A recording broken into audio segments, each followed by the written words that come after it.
Coming up this week, I watched my plane come in straight from the hangar. I upset some scammers on the streets of Rome. They're playing my favorite game from London, and I get paid to eat ice cream. It was a very easy trip. All right, let's get started. Fabulous intro, Darren. Hello, my name is Darren. I'm a dad. I'm an airline pilot. I'm a husband of a scientist. It is Saturday, July 26th, 2025. It is 12:29 p.m. My sign-in time is 1:35 p.m. And it is the last trip of the month for me for the month of July. And leaving the house today, my youngest was a little upset. It's like, Dad, you going on another trip already? I've been traveling a lot this month, and it's been compressed because it's a first world problem.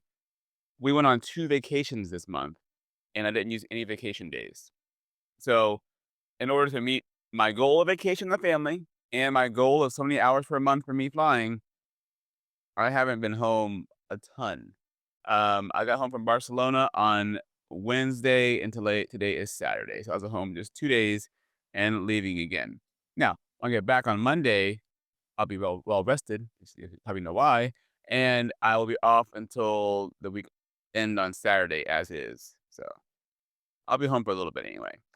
But this is the last trip of the month. It is a first officer trip, meaning I'll be flying.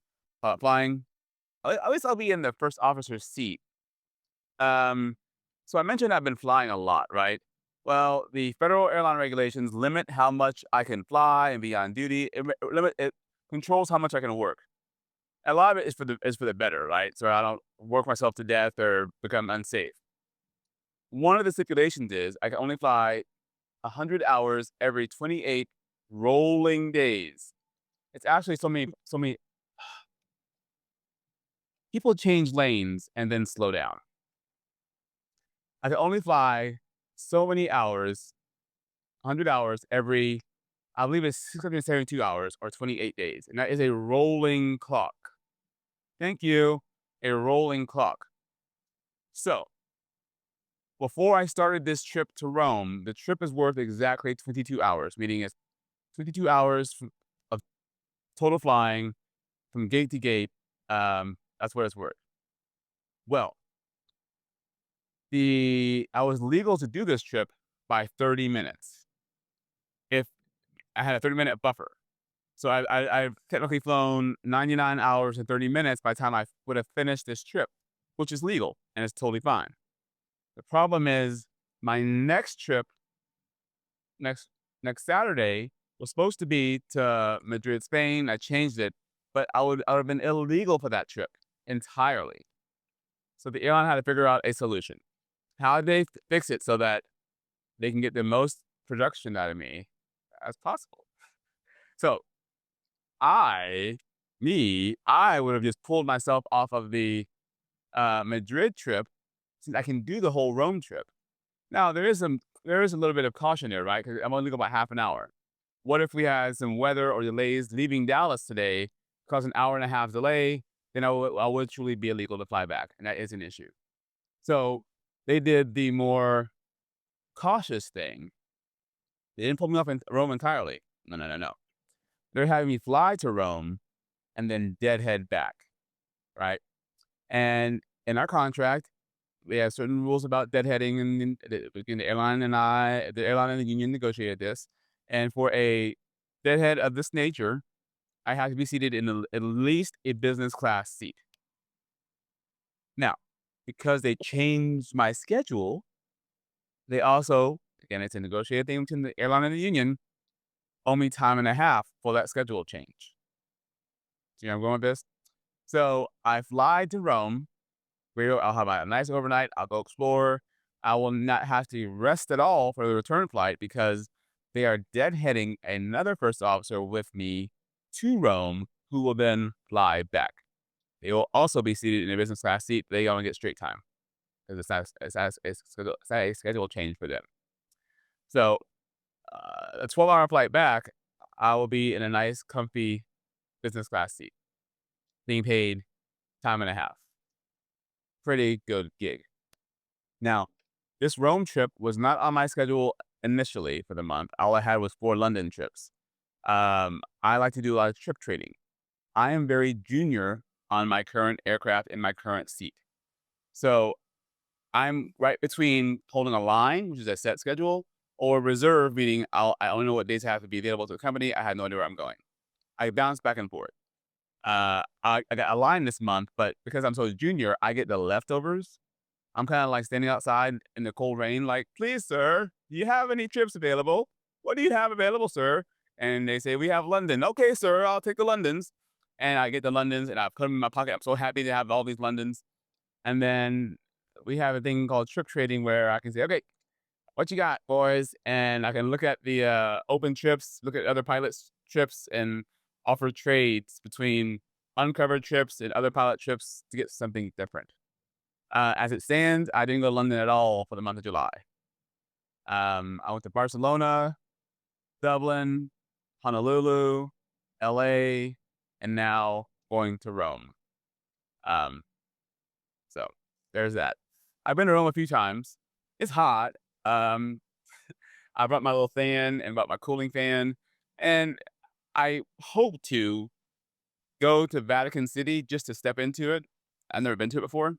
I'm not a very big religious person, but it'd be kind of neat to go there and go to a different country while I'm on it overnight. That'll be a first, I think.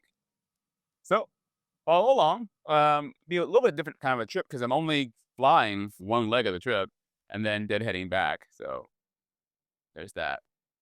But again, it's 12:35. I have a whole hour to get to the airport. And why am I so early? Because I like to be early and not stressed, right? We are leaving from Terminal A, not the normal Terminal D. So there's that. The captain I've flown with before recently, and the relief pilot I've also flown with before recently. So at least I know them per se, or I said I've flown them per se. I think I flew with each of them just one time. All right, let's go park the car and head inside. So I did decide to park in Terminal E and take the train around to Terminal A. This way I'd have a shorter drive home because the Terminal E and D parking lot is on the south side of the airport where, well, my house is on the south side of the airport. Got around Terminal A and I saw the plane was not going to be ready on time. It was coming from the hangar. I was guessing because the plane came in the day before, so it wasn't outside. So I did go to the crew room to get the magic manila folder. We use this folder to store lots of paperwork on the trip, and it's always good to have one, right? We have lots of paper we accumulate on a flight, especially international flight. I find it funny. Here we are in the digital age. We have iPads, but we have so much paper we have to still carry. But folder in hand, I was like, you know what? I'm a little warm. I got some time. So I went to 7-Eleven to get a Slurpee.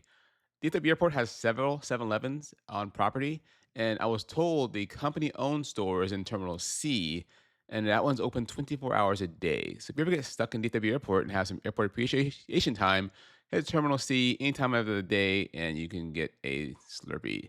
Now, I started tracking my airplane. You can see it's on the west side of the airport. I'm like, well, we'll leave from Terminal A. I thought it would go straight across, like the Yankee Bridge. No, it went to the south route and up on the east side of the airport. But it finally got to the gate, and I watched it come in. And again, I was still the first person to the airplane, is what it is. Head down to the jet bridge, down the aisle, and into the flight deck. And again, I'm the flying pilot this trip, so I put my bags next to the seat. If I'm the relief pilot, my bags go elsewhere. But start doing all the normal not power up tests, but all the normal tests we do before every single flight and getting the plane ready for the rest of the crew.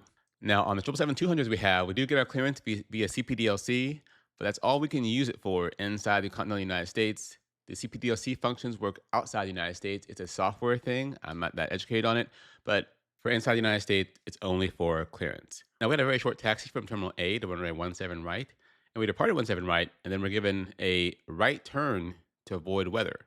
We were on a normal RNAV departure to go out east, but instead we get given a right turn, went out over Arlington and then over Fort Worth to avoid all the weather, and then headed up north before eventually turning eastbound to head toward Rome.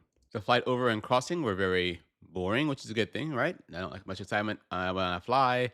I, being the non-flying pilot, had the very last break, so I was up front till we just passed 30 West.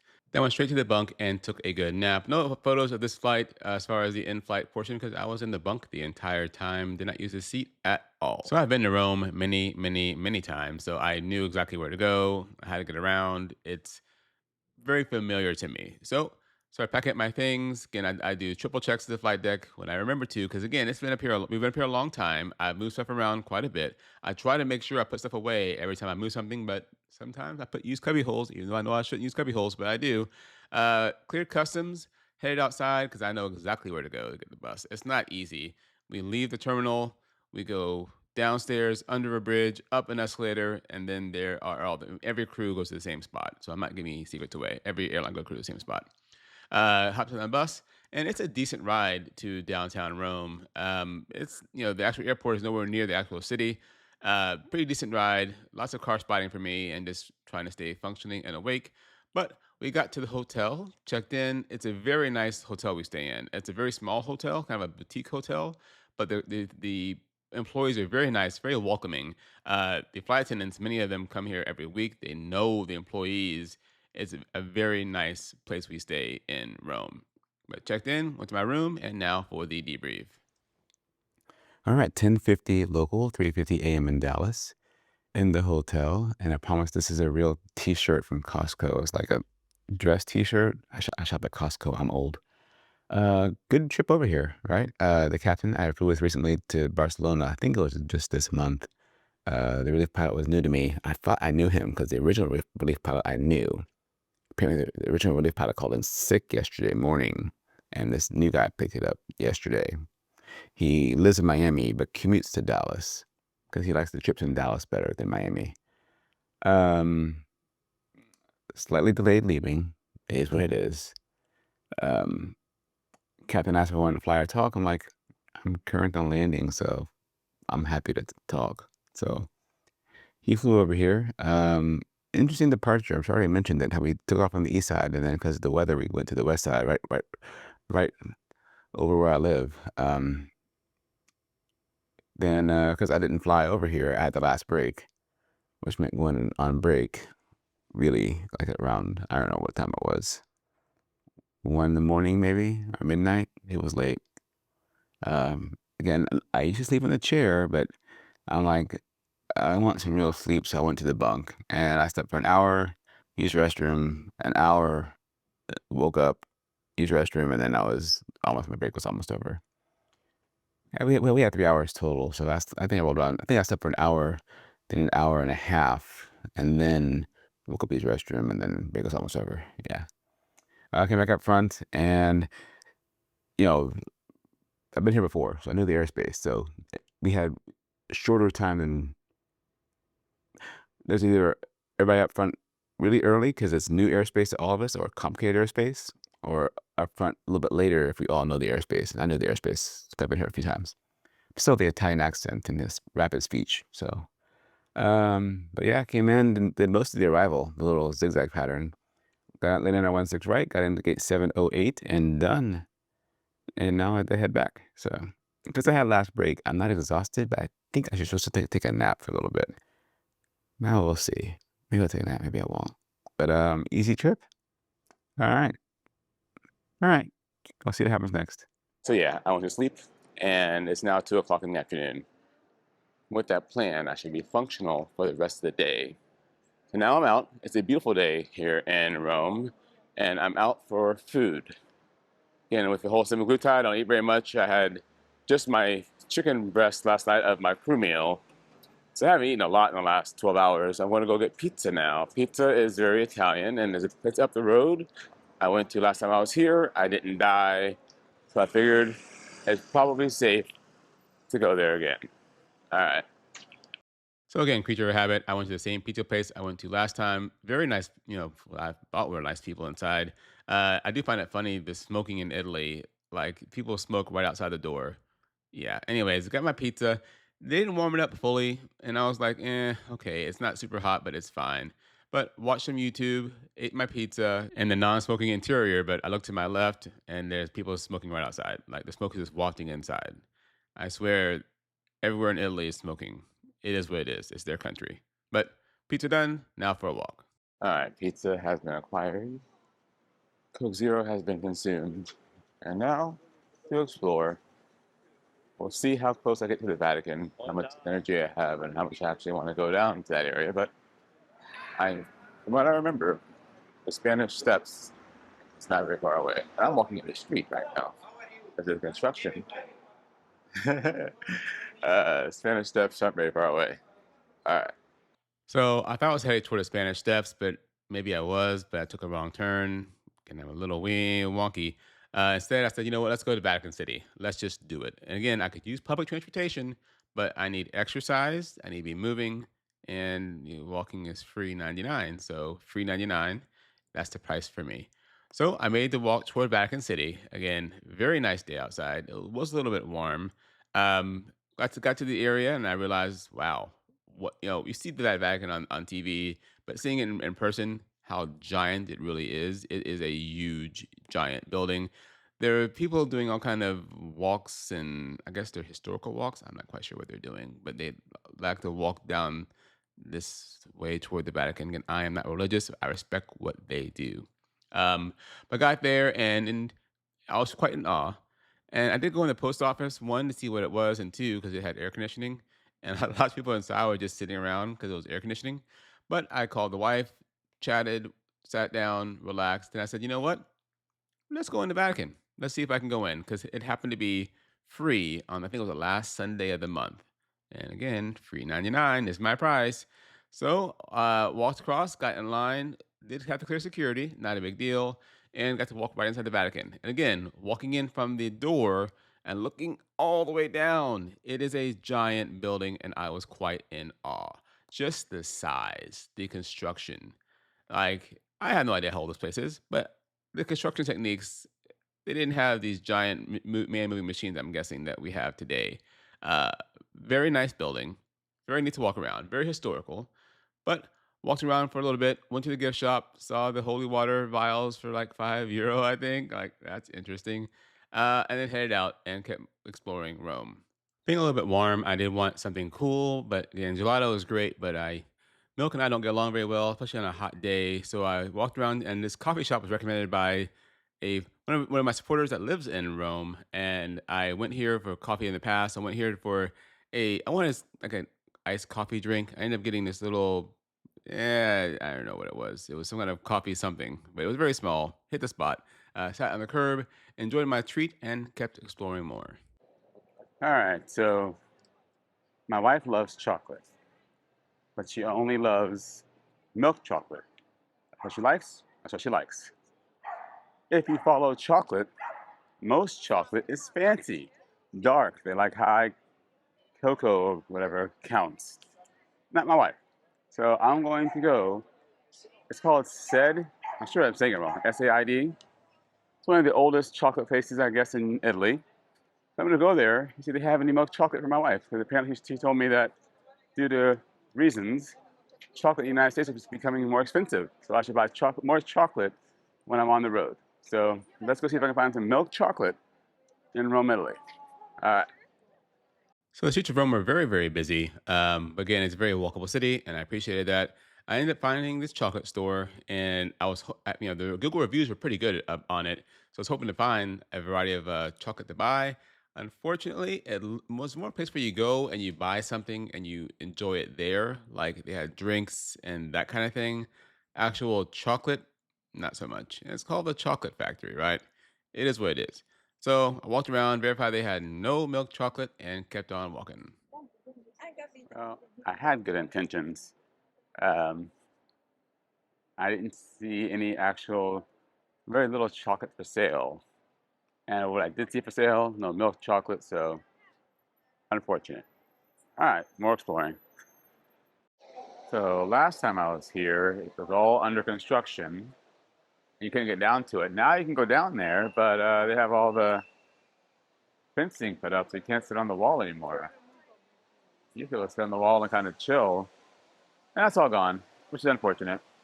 But the fountain is open, and it's a nice day.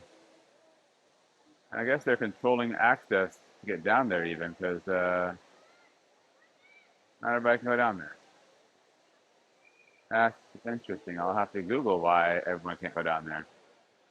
All right, I've walked about 5 miles. I am tired. It's about time to go back to the hotel.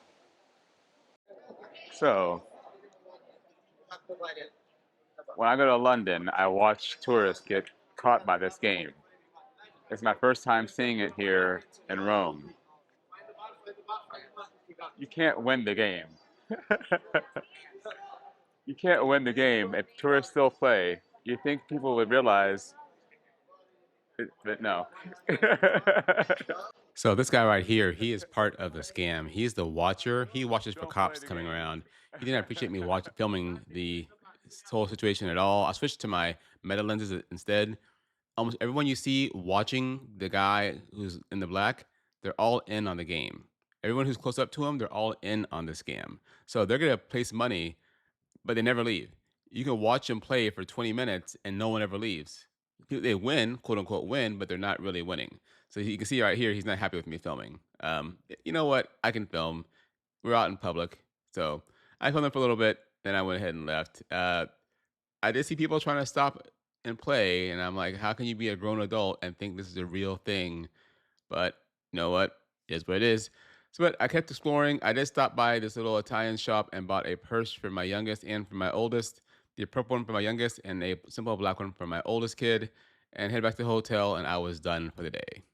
Okay, so it's 9:15 a.m. local, 2:15 a.m. in Dallas, and we're supposed to be on the airplane right now and here in Rome, but I'm still in my hotel room. 2 weeks in a row. It is what it is. It's very unfortunate. Um, yeah, so yesterday,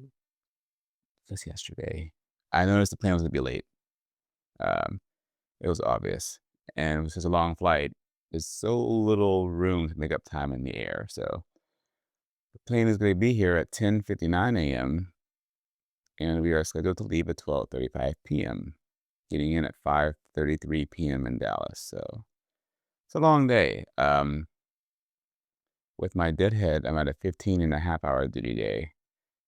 I think there's a contract stipulation for over 16 hours with a trailing deadhead. It triggers another 5 hours and 15 minutes worth of pay. I'll have to check on that. But long day indeed. Had breakfast downstairs. I did get the note under the door again about the delay. They did not call to reset my rest. I'm not sure about the other guys though, because I'm a deadheader.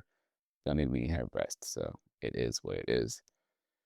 But yeah, summer is almost over. Summer, that means flying will slow down as far as the delays should be reduced when the flying slows down after school restarts. So there's that. But last trip of the month. And yeah, glad I'm deadheading today. Didn't sleep very well. I went to bed around 8 p.m. local, 1 p.m. in Dallas. And no, about 8:30 p.m. local. Anyway, I woke up again around 1 in the morning, chatted with my wife a little bit, sent her some TikToks, and then fell asleep again around 3 o'clock in the morning. Um, and then woke up again around 7, and then again around 8. So yeah. Because by sometime in the morning, I saw the note. I saw the note before my original alarm was gonna go off at 6:20 a.m., and I saw the note before that.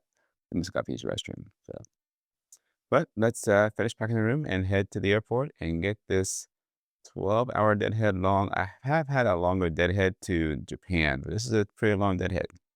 All right, let's go. So a bit of a wet day heading out of the city of Rome out to the airport. Got there, and again, it's quite a lot of walking to go from the curb to the airplane. We do have to ride a bus, of course, to the airport, and then we clear security, get another bus that goes out to the airplane. I did stop by duty free, and I bought a few things. Interesting of note: in Rome, we're allowed to buy stuff from duty free as crew members. In other parts of Italy, we are not, and I can't figure out what the discrepancy is. But, hopped on board, and then again, I boarded before passengers did because I am deadheading, and I prefer to deadhead in uniform, especially in a foreign country. It reduces questions like, "Why is this guy in normal clothes trying to go on with the crew?" So, once I was in my seat, I put on my pullover. Again, I like it's more comfortable this way, right? So I changed my shirt and put my pullover on, and here's where the fun begins. We taxied out to 16 right, and we waited, and the winds changed, so that we had to go down to 34 left, and we waited, and now you can see all the planes that we're holding coming in, and they're coming in nonstop to 34 left. It took over 2 hours almost to get a slot so we can take off our 34 left and eventually head out over the ocean. And over the next 12 hours, I ate a lot. I had lots of LaCroix, limoncello, and I had ice cream. Really good. Edited my videos, played some Nintendo Switch, and I did eat. I mean, I didn't eat a lot. I was served a lot of food, and there's all really good, I will say, including this Indian meal. It was tasty, really tasty, and a little bit spicy, and I like spicy food. It was a very comfortable seat. I had lots of coffee, lots of snacks, watched lots of Noah Phillips, love his videos. And he been to, you don't know who I'm sure you know who he is. He's been to a different side of aviation, like from a pastor point of view, like an AV geek. And it's really interesting video seeing his point of view versus my normal point of view as a flight crew member. Again, this is a snack I had on board. I had a lot of food. Just lots of snacking while editing videos and playing Nintendo Switch and just relaxing. Again, this is a 12-hour takeoff to landing flight. My flight attendant gave me lots of limoncellos, and this is my arrival meal into DFW. Almost there, 500 miles to go. Yeah, it has been a very long day. Clear customs, and now for the debrief. All right. Yeah, that was a day. That w that was a day. So, I did make the phone call. I was told that already, and I got the extra 5:15 put onto my, um, not schedule, schedule, whatever, my account for the month. Currently 8:14 PM, headed home. You know, I'm not gonna say I'm exhausted because I didn't do much, but listen to YouTube or watch YouTube, listen to podcast, and play some Nintendo Switch. But it's still a long day. Still a long day. So this is a different kind of debrief because didn't fly, right? They were very close to timing out, and the arrivals just kept coming in and kept coming in, and the flight attendants were like, up and down the aisle, so I keep everybody seated. 'Cause everybody's getting anxious because they want to go, and I get the frustration of the pilots because due to a weight restriction, they couldn't take off on the longer runway, the east-west runway. 'Cause, somebody in my company actually messaged me saying, "Yeah, believe it or not, even though you're going toward the water, it's a weight restriction." So I'm like, "Wow, alright." So initially, we were taking off on the 16 right, the normal departure runway I've always used. Well, then they chimed like we were taking off. Alright, cool, taking off, but then I noticed the windsock was straight tailwind, straight out. I'm like, "Well, I don't think we're taking off on this runway right now," and we were not taking on the runway right now. Um, nope. It was, they had to go to 3-2 left, which I don't think I ever departed from, but it took a while to go all the way down there, right? Well, meanwhile, all the arriving aircraft that were gonna land on 16 right were holding and had to get lined up to, land on 16 on 3-2 left now. And that was a process, and I get the planes are in the air, but I don't know why they were sending them to 3-2 left and not 3-2 right. Because there was 3 aircraft waiting to take off on 3-2 left that could have gone, and they all could have gone to 3-2 right. But it took a while, but eventually they were given 3-2 right. And then we had a small hole, and they decided to take it and go. So that's my last trip of the month. And all told, it's gonna be, I think, a 37-hour after the premium, the 50% premium for the Deadhead, plus the 5 hours 15 for the um exceeding the duty day limit. I think it's 37 hours, which is pretty excessive for a 3-day trip. And I'm gonna end up for the month. I'm supposed to go to Paris on Friday, but that part is August. Well, I'm gonna call the wife and see if she wants to. Right now, my wife goes and plays trivia on Monday nights. And right now, she had to take my kid with her because my older kid is walking a dog. He don't care about this at all. But then I need to ask my wife if I need to pick up the younger kid from trivia on my way home. Yeah. But Darren, take it over at home to finish it all up. All right. So no one likes to be delayed, right? I have friends at all the major airlines. We have all had a very rough summer. Unfortunately, my delays will continue into my next few videos as it's just been really, really rough. Uh, again, that last day was a very long day for my cabin crew, especially having to, as we sat on the ground in Rome waiting to push, we were delayed, right? Then we went out to the runway. I'm thinking, okay, we're going to go now. And I look outside and I see that windsock. I'm like, we're not going from this runway. And sure enough, we had to taxi down to the other end of the runway, other end of the airport. Well, of course, all the aircraft they were holding had to get in the airport, so it took a while for them to make a hole for us to get up and out of the airport. So very, very, very long day. And I remember as a passenger, the flight crew, many of the flight crew that are working your flight are commuters. And sometimes you'll see them on the same flights you're connecting to go on. We all want to go home to our families just as quickly as we can. So it's an unfortunate situation we all sometimes have to experience together. As far as my compensation for the trip, it was a very lucrative trip. It was a very high-paying trip initially, but due to the delays on the ground, it went above and beyond. So my hourly pay was $74.61.23. That's just to and back, straight pay. Then I was paid my international pay of $52.50 for the flight there. I was paid a reassignment pay because I was reassigned to Deadhead. Again, it's a contractual thing. $21.31.78. And because the duty day went over 16 hours on a trailing Deadhead, I was paid an additional $15.98.84. So it made my month July really, really good. Hope you enjoyed the video. I'm trying to make my videos a little bit shorter. I got to be an hour long, and that's just too long. But again, my name is Darren. I'm a dad. I'm an airline pod. I'm a husband of a scientist. If you don't mind, please click subscribe, drop a comment, click like. Have a great day. And as always, thank you for stopping by.